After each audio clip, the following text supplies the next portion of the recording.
Well, 2022 is almost over with, and this is Chief for Chief Tells Tales, CTT. Today I'm going to talk about my trip to Normandy, where I went to the beachhead.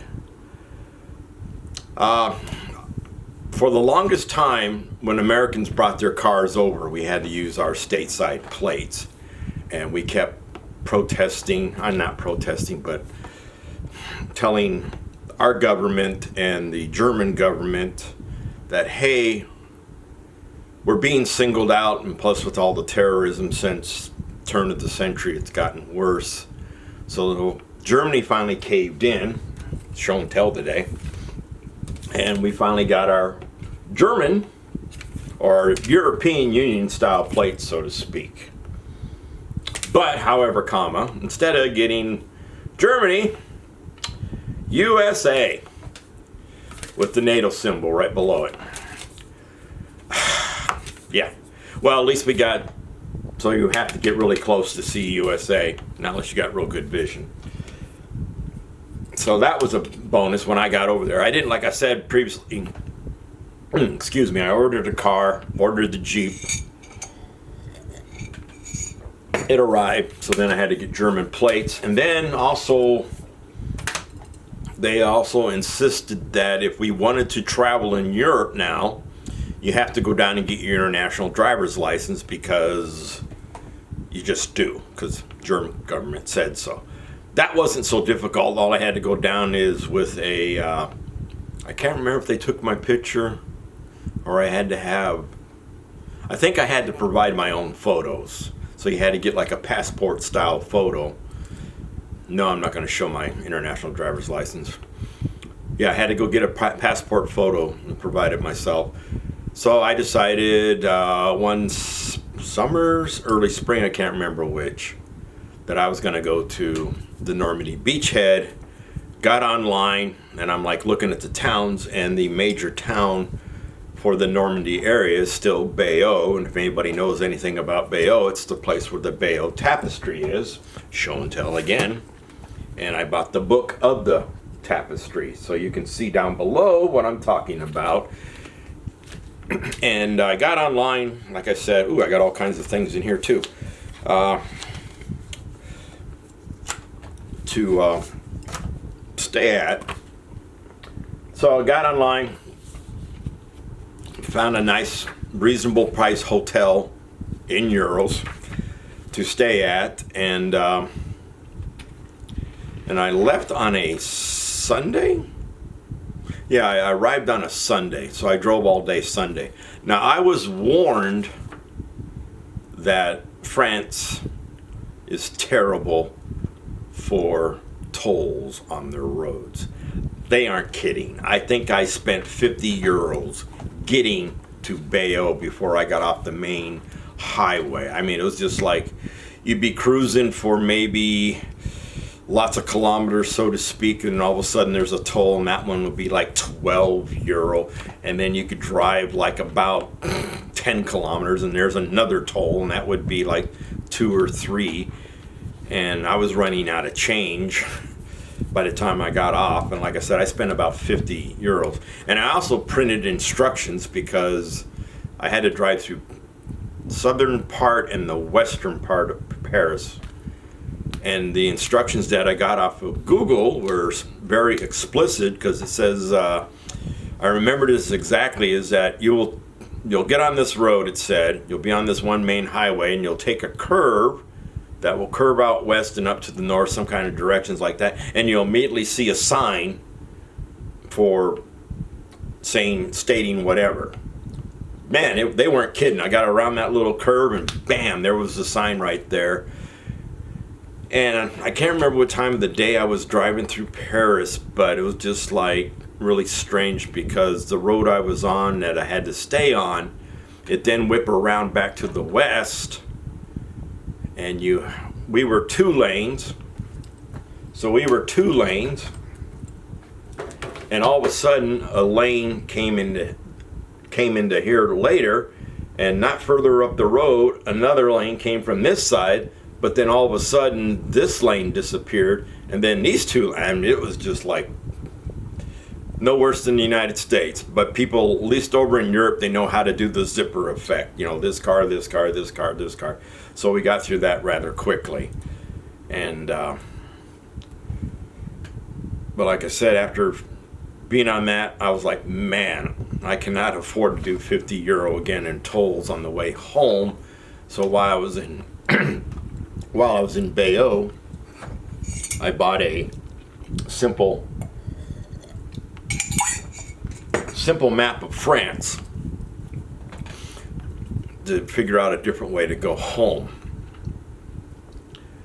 So I get to this hotel late afternoon. Excuse me. And my hotel was downtown Bayeau itself, and every street, because it was like the southwest corner of this block, they had their own parking inside, but the website didn't say anything about that. So every street, and the street that faced on the front side, you couldn't park.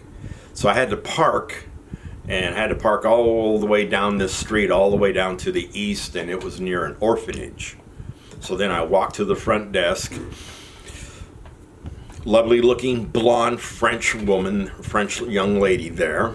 Couldn't speak a lick of English, and I'm like, well, that's kind of strange, because I had come to find out that there's all kinds of nationalities visiting this town. And she asked me, showed her my passport. Oh yeah, your room's here, I guess she was saying in French, I don't know. Then I asked her, where can I park my car? My auto, my Das Auto, you know. I don't know what it is in French. She couldn't understand that. And she didn't, of course, she couldn't tell me that, you know, hey, breakfast room is here, or the dining room's here.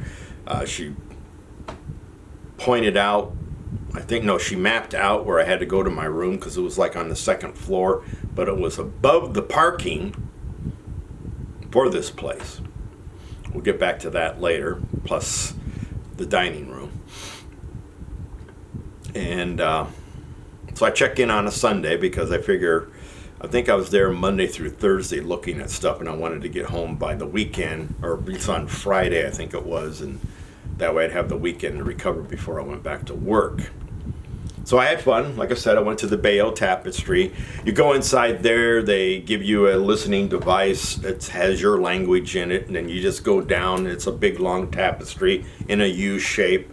And I don't know if some of the languages translate quicker than English sometimes, because I don't know what nationality, but I had this old woman behind me. It seemed like her listening device was so speedy, she was trying to push me along. She just kept bumping into me, and I'm still plugged in and listening at this particular station, because it is explaining what that section of the tapestry means.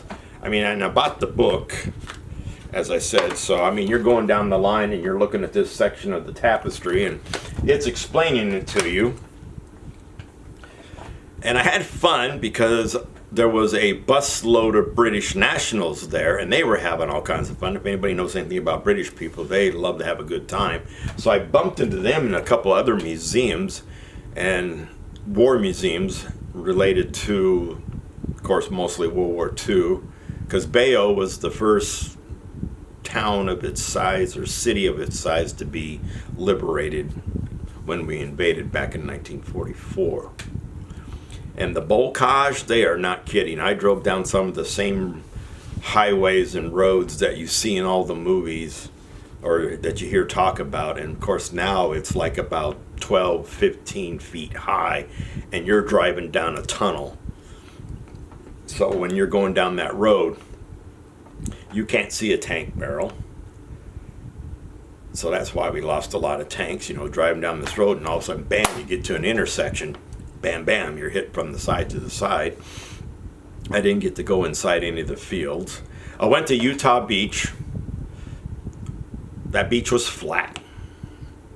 And it was so flat that even where I went only had like a couple pillboxes or something like that still existing, but all around it was nothing but flatness.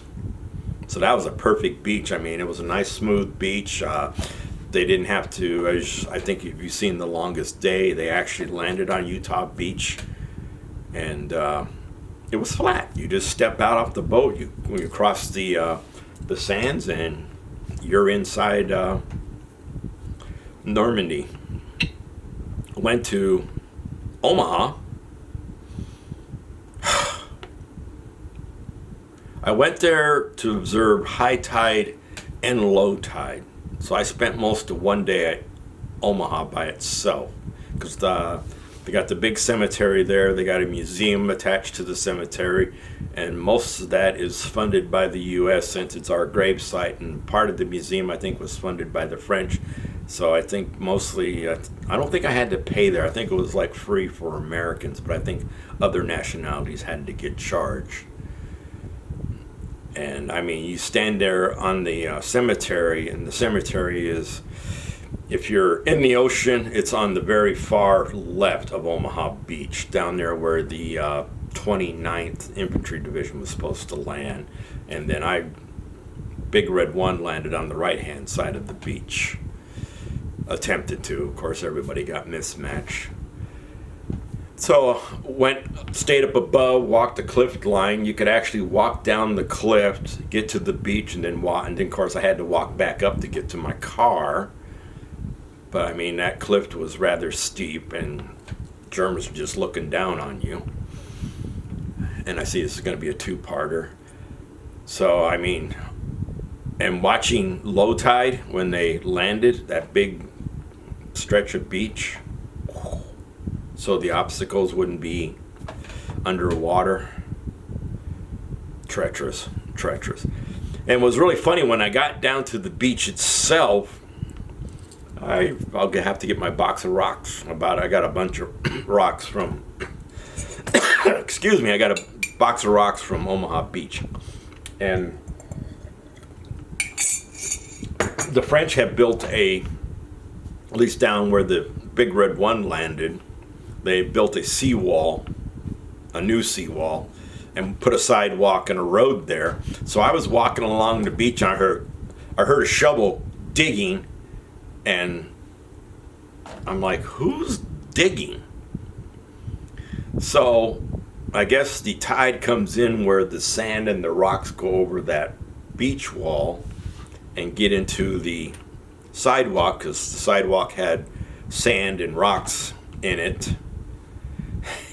So I go up to the wall, I look over, I don't know what nationality this guy was, but he had like about 3 or 4 buckets, and he was scooping up sand and rocks and pouring them into a bucket and putting them in the back of his car. And he looked up at me, and he had that like, oh, I got caught. And I'm like, whatever, dude. I mean, are the pebbles that I picked up, how long have they been there? Don't know.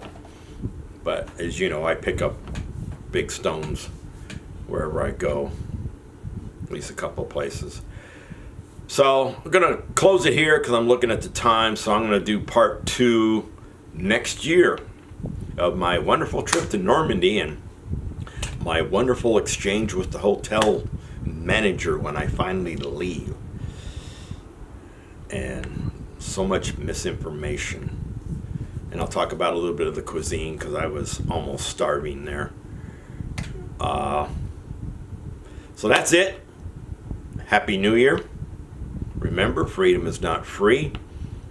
Pray for very cold weather in Ukraine so that they can go back on the offense and kick Russia out of their country. So this is Chief signing off for the end of the year. Freedom's not free. Think a bet, hug a bet.